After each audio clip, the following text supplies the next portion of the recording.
It's being called a war between good versus evil, the Epstein class versus a nation that dares to stand up against US-Israeli imperialism. Now, the United States and Israel have launched a horrific full-scale war on Iran, destroying schools, residential buildings, and assassinating political and military leaders. In the first strikes, a girls' elementary school was hit. Over 160 young girls were killed, and today was their funeral.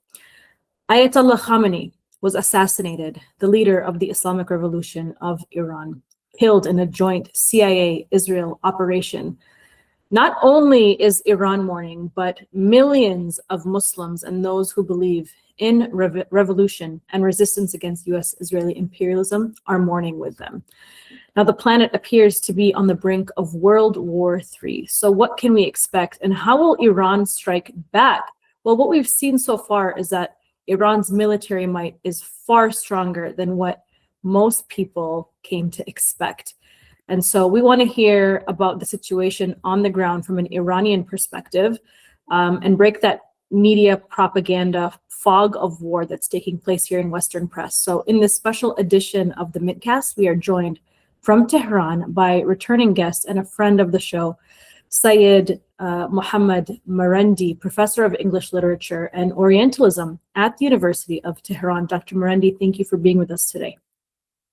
Thank you very much for having me. It's always a pleasure. Of course, it's a pleasure to have you. And first, I want to say just how happy I am to see that you are alive and safe. The last time we spoke, I believe we discussed how Israel had put you on some sort of blacklist or hit list, you could call it. And considering that Israel and the United States are two rogue, murderous states that are committing horrific war crimes in this illegal war against Iran, committing crimes against humanity, I want to ask you right now, what is the mood like in Iran right now? Well, first I should say I don't know if I'm actually on some sort of list, but people have told me to be very cautious, and they've even asked me in Iran not to do interviews. But just as everyone else has to carry on and do what they have to do, I'm doing what I have to do. The situation, I think, is pretty clear. The war that we see today was initiated by the Israeli regime and the Trump regime, or the Epstein class, basically out of hostility towards the Iranian people, the Islamic Republic of Iran, because of their independence and because of their stance on supporting the oppressed, in particular the Palestinian people, but also the oppressed in Latin America and Cuba and in Venezuela and elsewhere, where the empire is trying to crush people to get its way. This is the real reason why we have war.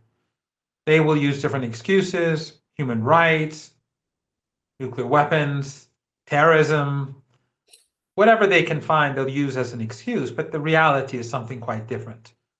Iran is the only country in this region which has democratic elections. And on the other side of the Persian Gulf, we don't even have elections in most countries. But they're not called regimes. Iran is a regime in Western media and among Western analysts. When it comes to terrorism, they support ISIS, they support Al-Qaeda, they support Zionism. They are the masters of terrorism. But they pretend that it is the Islamic Republic of Iran and the axis of resistance that are terrorists. And of course, when it comes to the nuclear program, the Israeli regime has nuclear weapons. Iran's nuclear program has been under the supervision of the International Atomic Energy Agency for decades, and they have always said that they have never found evidence that Iran's nuclear program was for military purposes. And even the United States government, the CIA, US intelligence has admitted that at least since 2003, that Iran's nuclear program is peaceful. So all of this is an excuse to attack Iran because of its opposition to genocide. And just like the previous war, where the United States pretended to negotiate with Iran during the 12-day war, but was secretly conspiring with Netanyahu to attack Iran, they did the same this time around too. And after negotiations, we saw the excuse me, the Omani foreign minister go to Washington and say that great progress has been made, and then the United States attacked. And Witkoff began to lie about what happened at the negotiating table, which shared no similarity with what the Omani foreign minister, who was the mediator, because they were not direct negotiations, they were indirect negotiations. So they had no similarity with what the Omani foreign minister had to say. So the Americans are lying.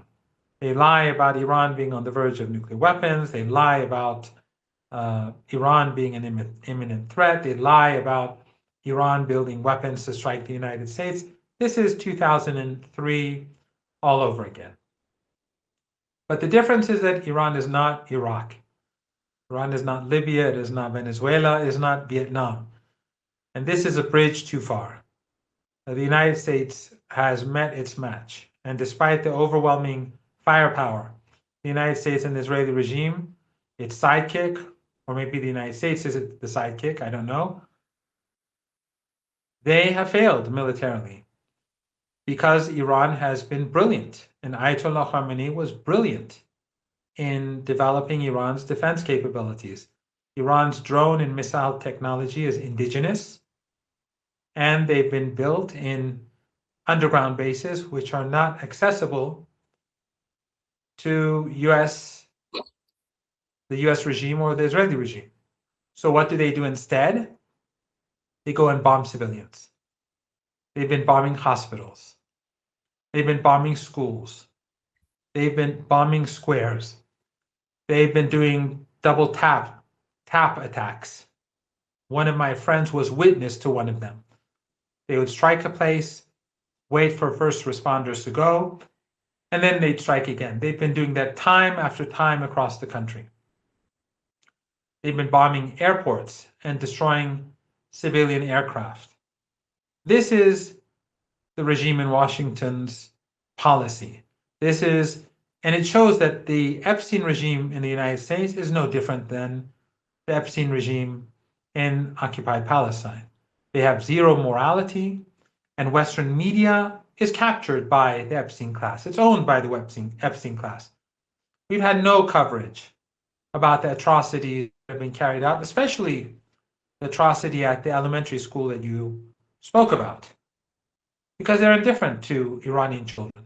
The Epstein class rapes and murders children in the United States, so we should have no expectation that they would not massacre Iranian children and Iranian girls.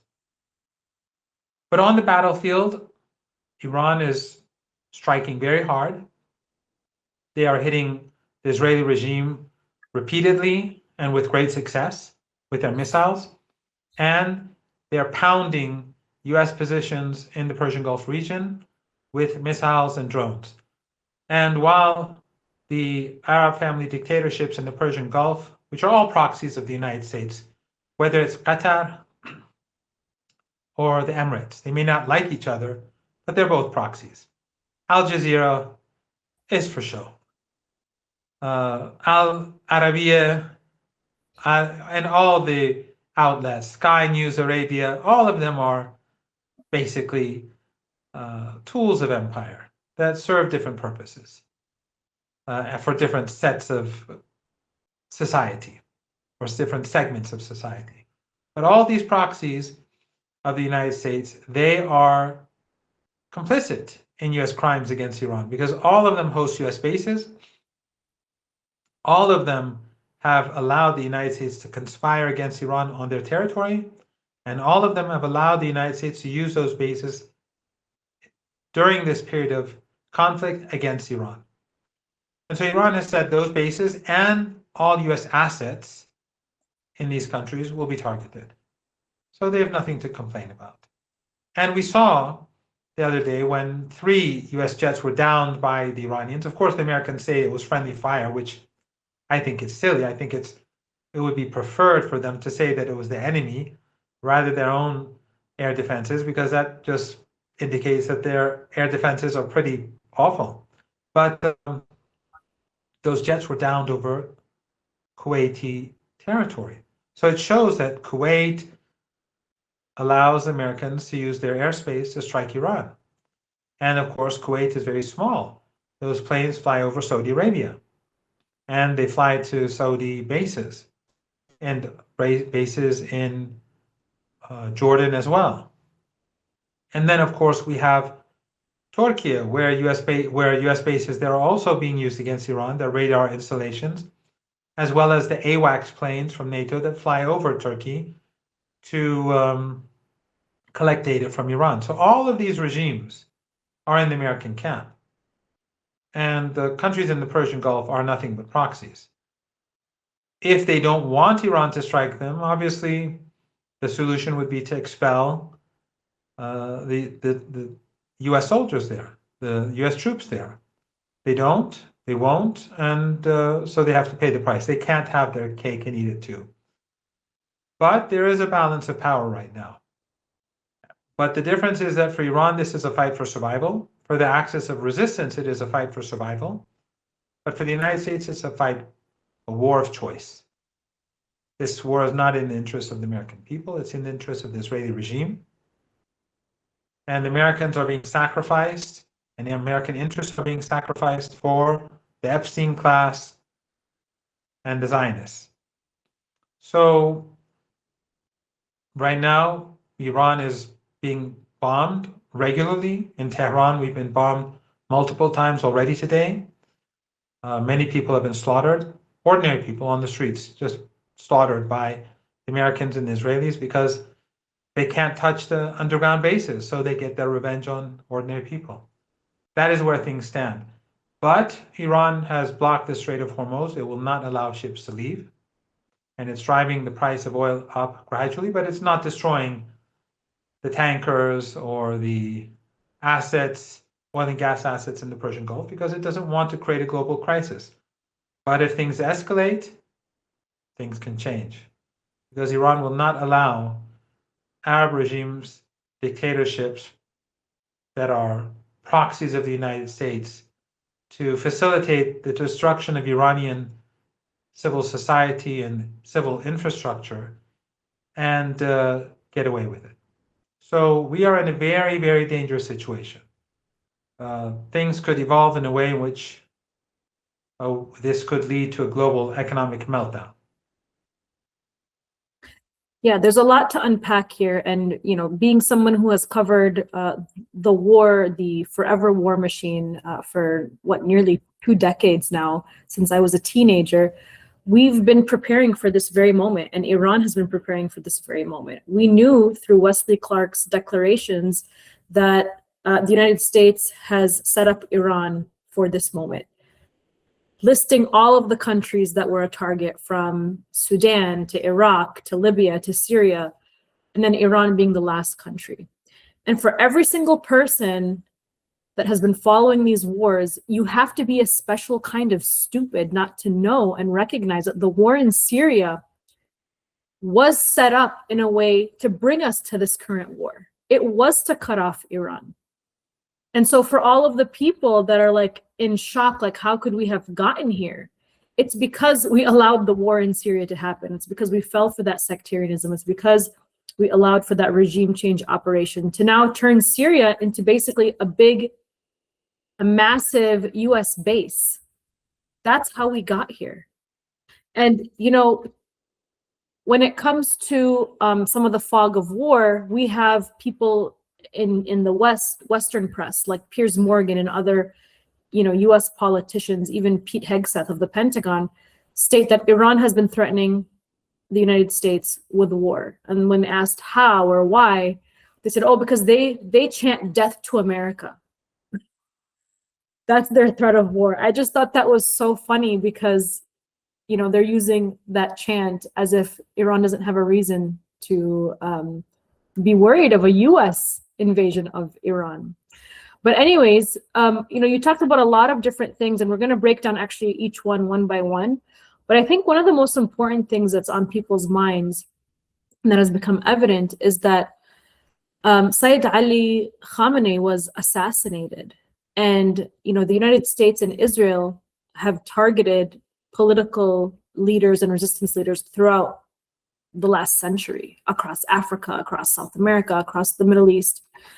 And so this was no surprise, but they think that if they assassinate a leader, a spiritual leader, a political leader like Ali Khamenei or Hassan Nasrallah or others, that they can destroy the entire movement of resistance against US imperialism, when in fact, from what I'm seeing, they've basically ignited a fire of resistance across the world.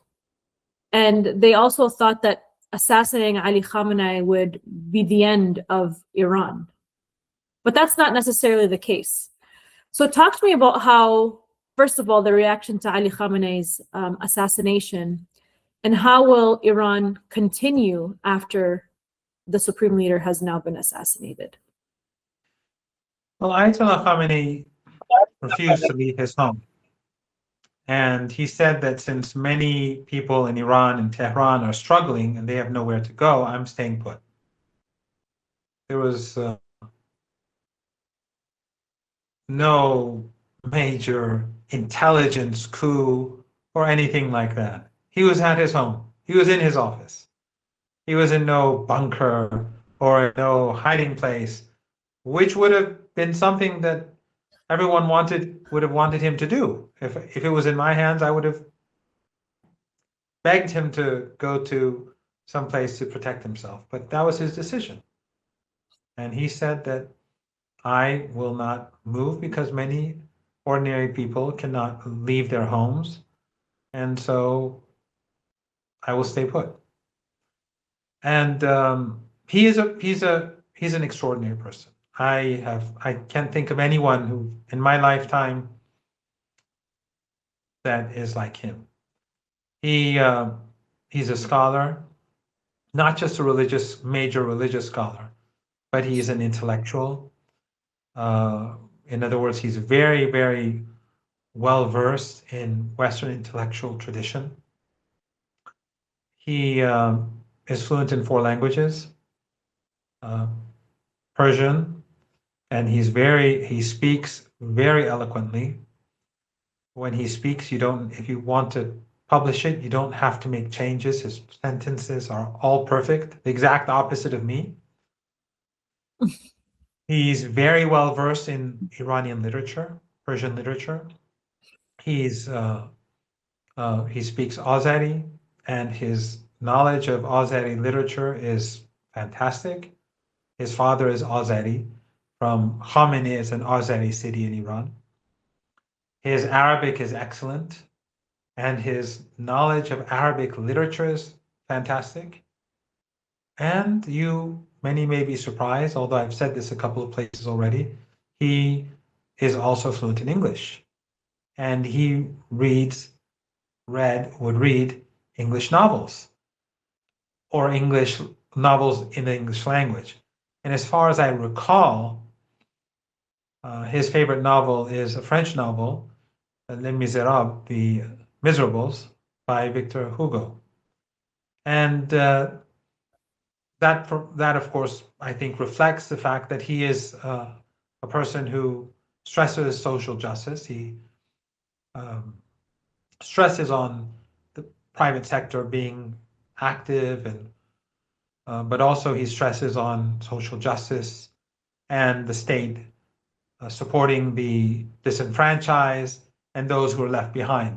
And although we've had different administrations that had very differing views on social issues, he had always stressed on to all these administrations that the marginalized should be supported. And that, I think, is also very much a part of his worldview, or these two are linked, the disenfranchised at home and the disenfranchised abroad. So his views on Palestine, on the resistance to apartheid in South Africa, and the liberation movements in Latin America and elsewhere, they were all a part of his religious and ethical worldview. And of course, as you know, the tragedy or the resistance or the heroic event in Karbala and Imam Hussein is something that is deeply embedded in Iranian religious culture. Standing up against the oppressor, backing the press, making sacrifices. Imam Hussein, the grandson of the Prophet, his sister Zainab.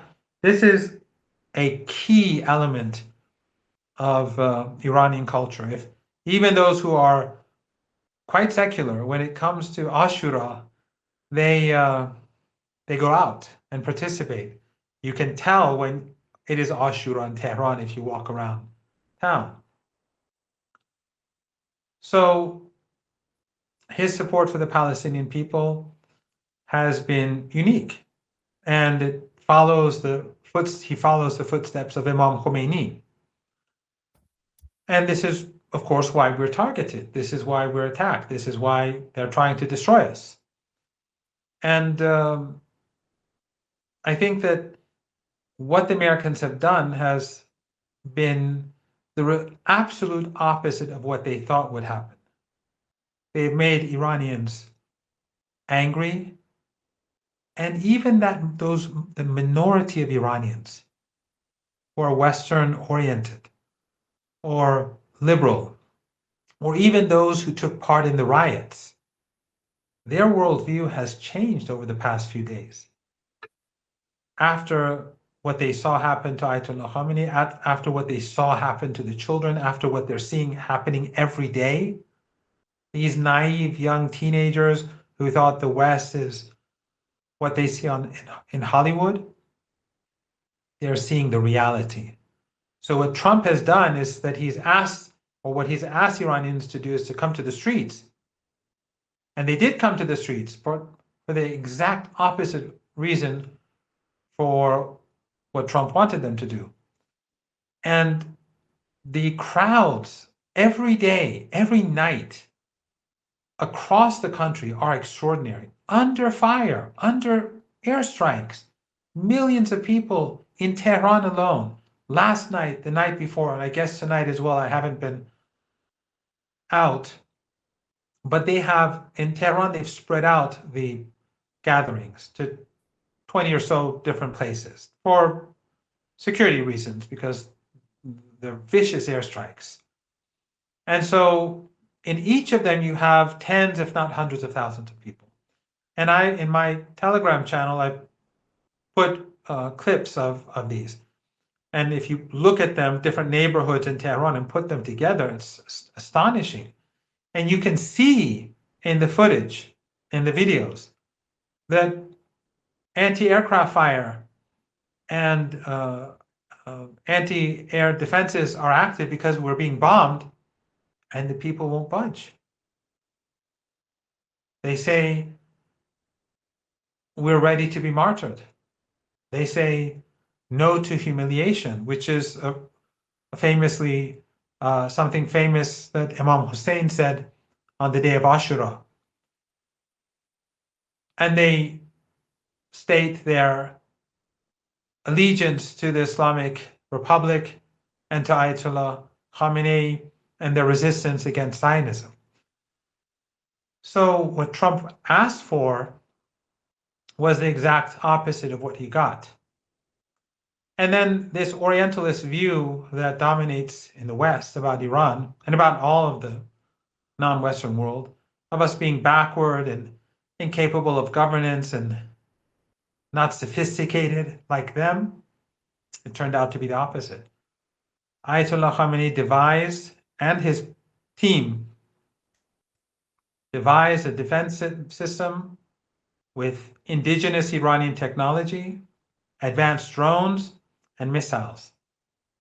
When other countries across the world were still working on conventional means of fighting, aircraft, tanks, the Iranians were looking to the future. And at a much lower cost, they developed high-tech defense capabilities. And where did they put them? Deep underground, so that airstrikes couldn't destroy them. So they built hundreds of underground bases full of missiles and drones for over 20 years. And the West keeps saying that their missiles are about to finish or their drones are about to finish, but they keep firing and firing, and they haven't even used most of the underground bases. And they're using their older technology. Most of the missiles that are being fired now are 20 years old. Most of the drones that are being fired are old, first-generation drones. They're using them both to strike the enemy, but also to deplete their air defenses, which are very expensive. So these drones and missiles are cheap for Iran and old, and those air defenses are very expensive. So Iran is depleting them, but they're also getting through. And we haven't even reached the phase where the Iranians will use their newer capabilities. And this has frustrated Trump and the Epstein regime. And this is why they're viciously targeting people on the streets of Tehran and slaughtering people across different cities in the country, and even bombing towns and villages and destroying multiple hospitals and destroying the Red Crescent Society, the main building of the Red Crescent Society in Iran. It was destroyed. And the Center for Emergency Services in the country, for ambulances and so on, they destroyed it. And airports, they're destroying the civilian planes, the passenger planes, because they're vicious and because they're frustrated, because they can't stop the Iranian military from fighting back. So Iran is standing firm against the empire, and the empire is a coalition. All these proxies in the region, in the Persian Gulf, Erdogan is not much better. In Jordan, the European Union, the collective West, all of them against Iran. Yet, because of their determination, their beliefs, their steadfast worldview, and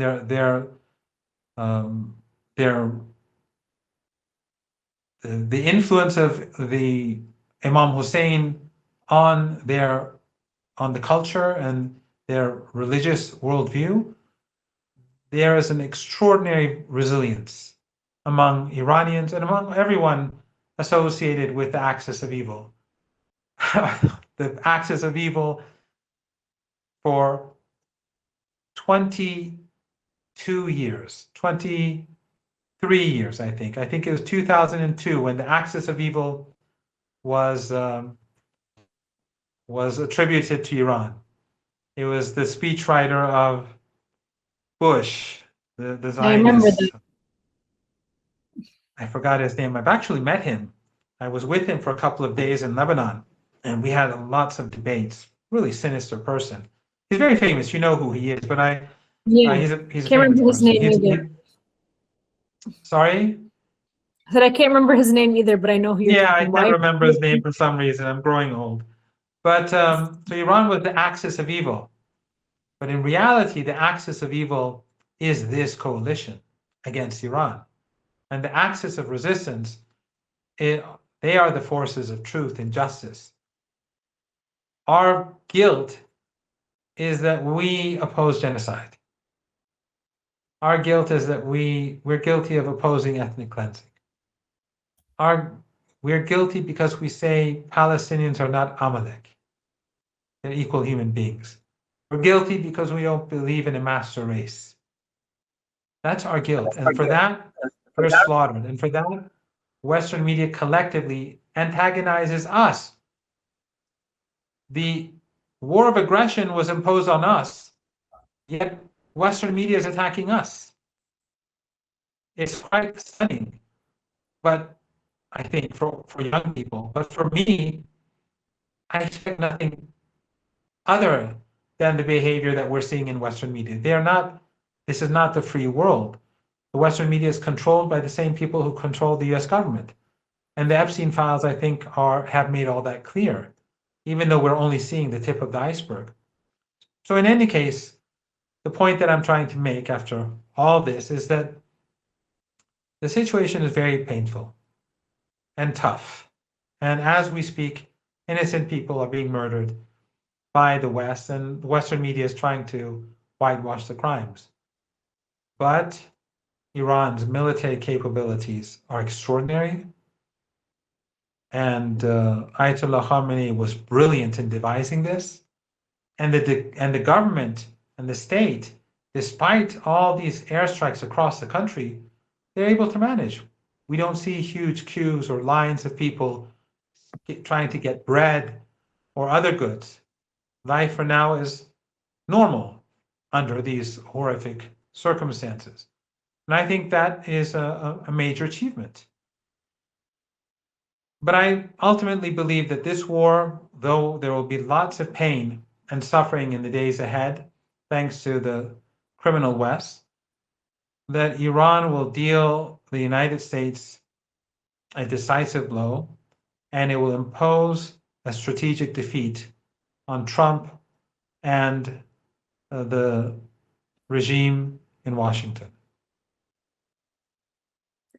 And it seems, like you said, that the United States and Israel are really shooting themselves in the foot, because even the people that may have been calling for, U.S. help, like you said, like the very small minority of Iranians that believed in Western way of life, they're now seeing that the United States and Israel don't care about them. They just care about killing people and killing children, because that's what the Epstein class does, is that they specialize in war crimes, in pillaging, in raping, and in murdering innocent people. And if the genocide in Gaza was not enough for the world, now it's become a turning point for so many people, because they know that Iran was the only country in West Asia that was supporting Palestinian liberation and resistance, with the help, of course, of other groups with Hezbollah and in Yemen, because it was obvious that the countries in West Asia and the Middle East were being split into the axis of assistance, which are the countries that assist Israel.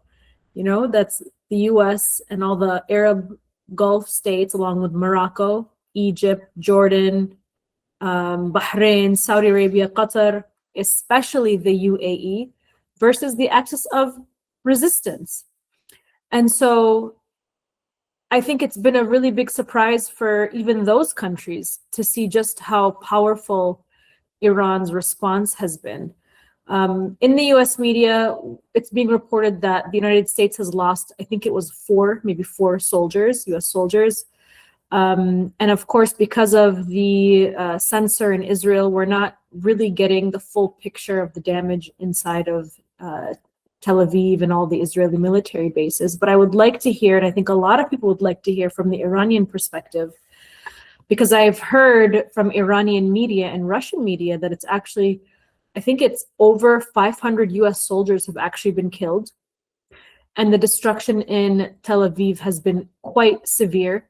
And the destruction across US bases has been quite severe. I've read that the Iran, targeted, I believe it was Amazon buildings, US bases across the Middle East. So can you tell me about, from the Iranian perspective, the blows that the United States and Israel have taken from Iran? Yes, the Iranian missile strikes on Israel have been very effective. And almost all missiles, and they're hitting different cities with huge devastation. But the censorship in occupied Palestine today is much greater than it was during the 12-day war. But but Iran has evidence of the strikes because they have their own sources and satellite images and so on. With regards to U.S. assets in the Persian Gulf, which are not just military assets, but U.S. assets, the devastation has been great, and it's not something that can be hidden. And the cost to the Iranians is almost nothing. As I said, these are old drones and short range and medium range missiles that are all older generation. And these expensive US air defenses have been largely ineffective and more costly to use. I mean, the damage that they do to the budgets of the country by firing is probably in many instances greater than the damage that the drones can cause, which is quite extraordinary. But the U.S. casualties are higher than what the Americans are declaring. I don't know the real numbers, but I think, and I may be wrong, I didn't watch Tucker Carlson's program, but apparently he said the casualties are higher. But the biggest point is that Iran is destroying the infrastructure and destroying infrastructure in Palestine as well as in the Persian Gulf region. And it is making it very costly for the United States.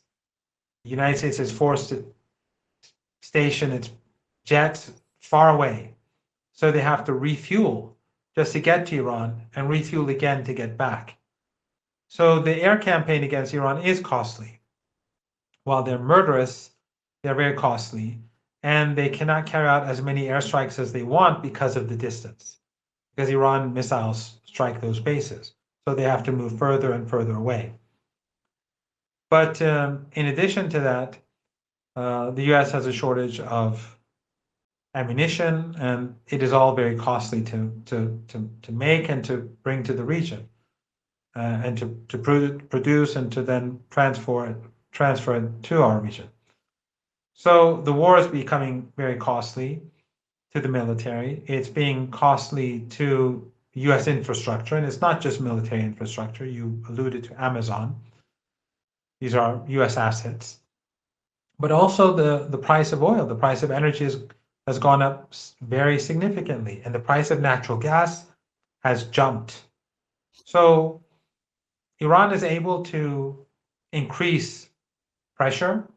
And as I said, Iran has not yet used its most sophisticated weapons, nor has it even begin using its most of its underground bases.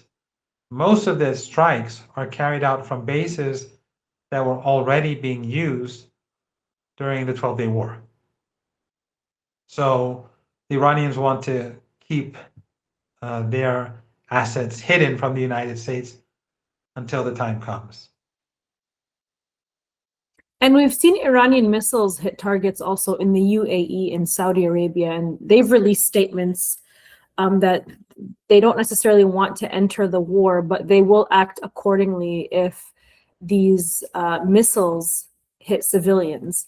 So what will the consequences be for the region if the US and Israel continue their attacks? Because from what it looks like to me, it seems like Israel is trying to create this very chaotic situation to draw the Gulf Arab states into this war, which would be a dream for them. Yes, Iran has said that it is not targeting the infrastructure that belongs to these countries. But for example, when US soldiers are taken to hotels and hidden, the Iranians are going to target those hotels. Iran is not going to allow US forces to hide in hotels and leave their bases and get away with it. So those hotels either have to tell them to leave, or they're going to have to pay the price. So anything that is affiliated to the United States, directly or indirectly, is going to be targeted and is being targeted. But assets that belong to the people of the Emirates or Kuwait or Qatar, they haven't been targeted. The Aramco fire that was caused by a drone, the Iranians have denied any responsibility.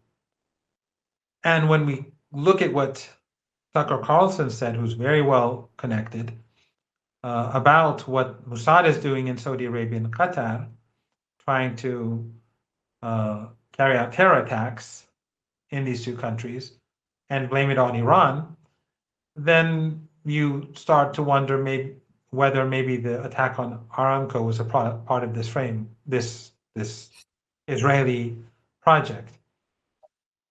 But in any case, these countries cannot have, as I said earlier, they cannot have their cake and eat it too. And history will remember the role that they all played, from Erdogan to Mohammed bin Zayed, from Shara to King Mohammed fourth or sixth, or the king of Morocco.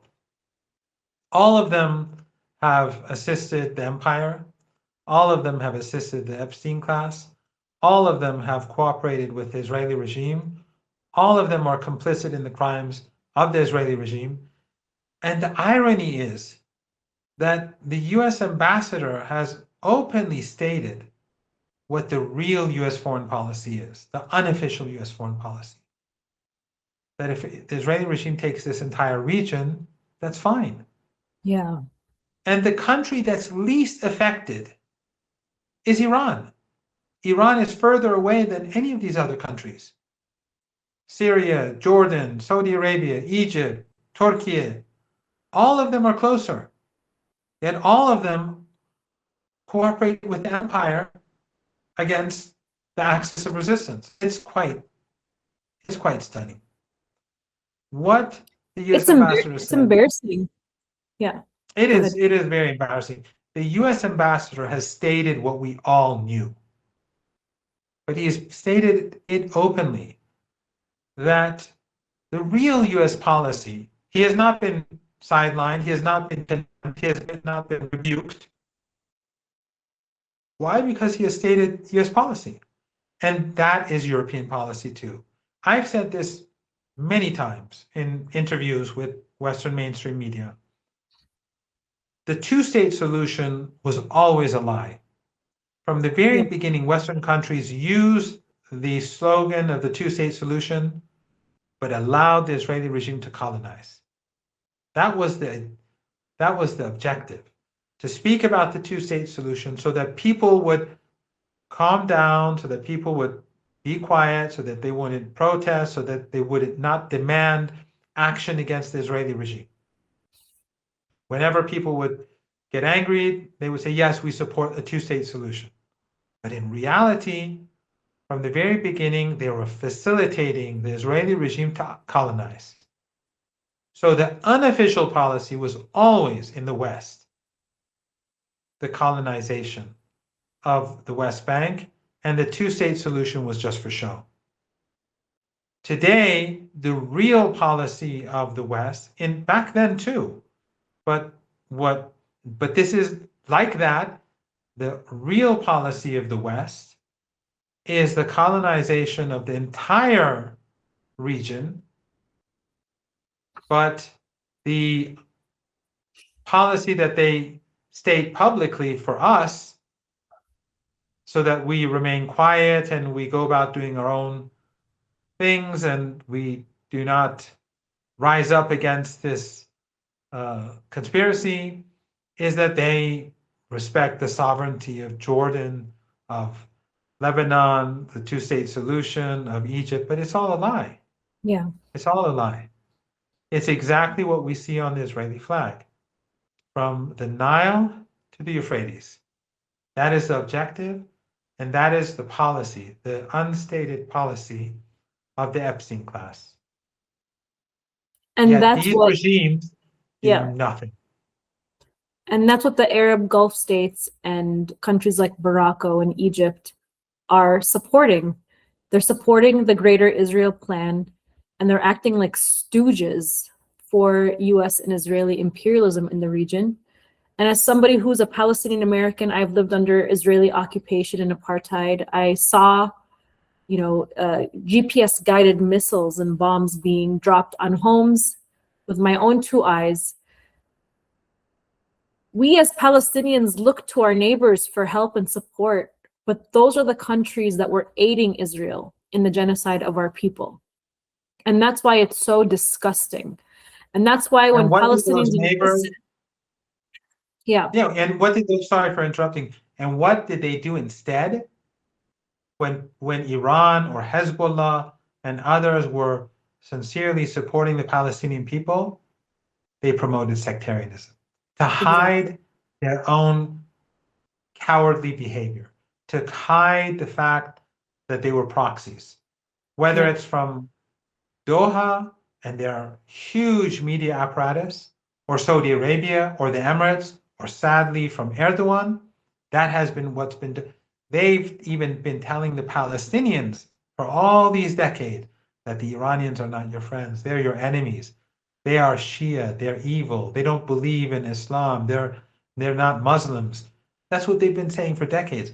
And one of the extraordinary things about the Iranian people and Ayatollah Khamenei and Imam Khomeini is that because all of these attacks against Iran would be translated by this Persian language media empire that the West has created. There's a huge Persian language media apparatus in the West. Hundreds of TV channels, websites, troll farms. Just in Albania, 4,000 MEK terrorists are based there and they work as trolls. Tens of thousands of these so-called Iranians are on the payroll in Europe and the United States in one way or another. And so they translate all this sectarian nonsense, this disinformation, into Persian so that people in Iran would say, why is this government, why is the state supporting the Palestinians when all this hatred and contempt is directed towards Iran? And especially when some Palestinians would do this, that would be the number one propaganda tool. Yet Ayatollah Khamenei and Imam Khomeini before him and the supporters of the Palestinian cause, which are the overwhelming majority of Iranians, take this in their stride. And they say that the Palestinian people are victims. This is their homeland. And it doesn't matter what they say about us. They have the right to that land. Whether they like us or not is irrelevant. We have a responsibility to help them. And that is what makes Ayatollah Khamenei so extraordinary. And of course, there's so many things about him that I can say. I have met him a few times. I mean, now that he's been martyred, I can say this. I was not close to him. I've never been in government, but I had the opportunity to have 4 private meetings with him. And all 4, by the way, were during Ramadan. A few years ago, on 4 different days during a particular Ramadan, I think 8, 9 years ago, I had the opportunity to have 4. He wanted me to do something, and I did it for him, and we sat together and discussed what I'd done. And I mean, his humble yet dignified. You know, he fought in the war as a volunteer. He went to prison multiple times before the revolution. He was tortured. When Saddam Hussein invaded Iran, he went to the front lines at the very beginning, even though he had no military experience. He learned while fighting. Then after he became president near the end of the war, you know, we've had 3 wars with the United States. Near the end of the war with Saddam Hussein, the United States, as you recall, I'm sure, entered the war. They bombed Iranian naval ships. They destroyed Iranian oil facilities. They shot down the Iranian airliner. And so the war was becoming very difficult. He left Tehran as the president and went to the battlefield. He was in the front lines and he was a target. He was the president, but he had no fear. Just like when he was martyred, he said, I'm staying here. So this is the sort of person that he was.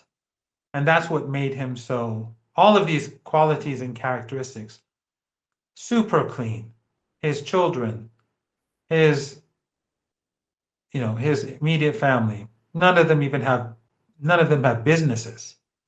Even though I have no problem, people don't have problem with businesses, but just to be on the safe side, he didn't allow any of his immediate family to have even a shop. They all went and studied, taught in religious studies at seminaries or at universities. An extraordinary man. And but he created he trained millions of people who are prepared to die for truth, for justice. And that is why the Americans are going to fail.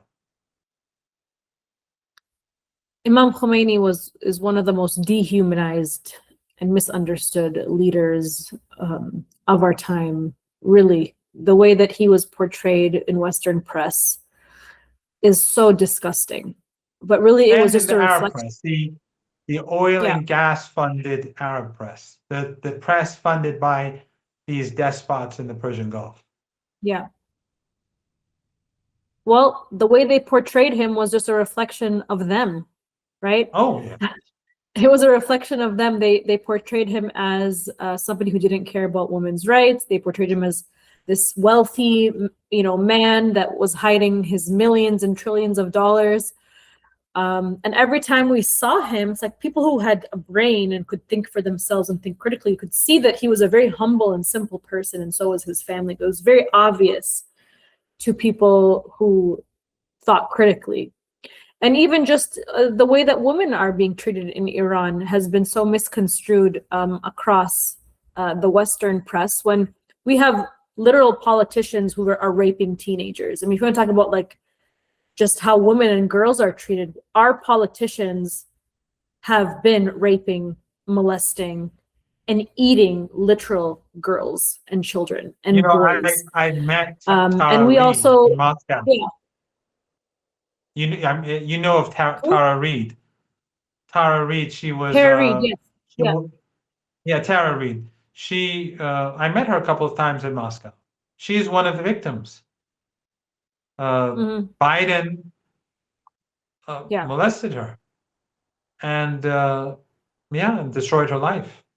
Yeah, it's horrific. I mean, all of it is projection against Iran to dehumanize the leader of Iran, the leader of the Islamic Revolution, who defied US and Israeli imperialism and who was successful in building and rebuilding an entire nation and military structure to protect itself from what we know as the greatest superpower, right? The United States is the greatest superpower, and yet they're taking all these massive blows from Iran because they completely undermined Iran. And Iran carries a lot of power with the Strait of Hormuz. And I want to end on talking about the Strait of Hormuz because that's the waterway between Iran and Arabia, and now Iran has effectively closed it. So the strait, you talked about it a little bit, but that strait is crucial to world energy production and transportation. So what is this going to mean for ordinary people around the world? And will this put enough pressure on the United States to back off from this war? Well, if the Iranians continue to block the Strait of Hormuz, the price of oil will continue to go up and the energy costs will go up. The price of oil has already gone up substantially. Before this episode, a few weeks ago, I think it was below $60 a barrel. I'm not sure, people can look it up. But now it's over $80 a barrel. And it will continue to go up because these ships are going nowhere. And therefore, gradually the production of oil and gas will stop. And if it escalates, then that could lead to all-out war and the destruction of everything in the Persian Gulf region. Already, the United States is using these countries to bomb Iranian airports and to destroy airports and airplanes and to destroy hospitals. At some point, retaliation may be deemed to be necessary. If that happens, then the price of oil can easily go up to $200 a barrel. Easily. And that would lead to global economic collapse and a Great Depression. Wow. It really seems like they've got something on Trump, to the fact that, he's always been not wanting a full-scale war with Iran, but here he is waging this war for Israel, considering how devastating this is, not just to the United States, but to the entire globe. It seems like that's what Israel wants. Israel wants the world, the region, in absolute chaos while it continues to genocide Palestinians and expand its Greater Israel plans and advance its technology and surveillance state. It's not just Israel, it's the entire Epstein class. It's those murderers and rapists who are overlords of the Western world, and who we've only seen the tip of the iceberg. We've seen the tip of the iceberg. No one is being taken to jail, no one of importance. And instead, Trump goes and attacks Iran to distract attention away from the horrific details of what is really going on behind the scenes in the United States, which shows that there is no democracy. The Democratic Party and the Republican Party, they're one and the same. They're controlled by the same people. And these people are above the law. And they can do whatever they want to whoever they want. And that is what they do. They look in the mirror and see themselves and say, that is Imam Khomeini. That is Ayatollah Khamenei. Those are our opponents. That is what they're like. But that's what they are like. And we're seeing that for the first time publicly. And that's one reason probably why we have this war too. They need to distract the attention of ordinary Americans away and Europeans away from what is really happening. Yeah, and we don't want to take away any credit from the U.S. Military, Uncle Sam, because the United States is the largest terrorist in the entire world. And the time for civil disobedience is now. If we were not angry enough at the genocide in Gaza, if we were not angry enough at the fact that Trump and all of these Epstein class people, this pedophilia class, are raping and eating babies, right? They're eating and raping babies, kidnapping little boys, committing so many horrific crimes against children. What will it take for the American public to be angry enough? Like, I feel like this is like just the end. Like, how much more, like how much worse can it get? What else are we waiting for? Like, this is the time now for civil disobedience. And for the people that are in West Asia, all of the Arab countries, the time for civil disobedience is now as well, because Israel is using every single one of these countries to pump itself up, to make itself more powerful. In the end, it's all of us. We're all Amalek, right? We're all the Goyim to them. And that's clear from the Epstein files. That's what was told and said openly and clearly. It's like every conspiracy that has been told about Israel has come true at this point. And so the time for civil disobedience is now. And this is just the tip of the iceberg. Imagine what's in those files that they're not releasing. Must be infinitely worse. I mean, I guess that we only saw 3%. And if that was just 3%, I cannot even begin to imagine what the other 97% of the files and those documents and emails are going to show us. And I think they're dehumanizing us. I think they're setting people up, just the public in general, because it is a little bit weird that the United States government would even release such files. But it seems like they're dehumanizing us, they're numbing us, and preparing us for something far worse.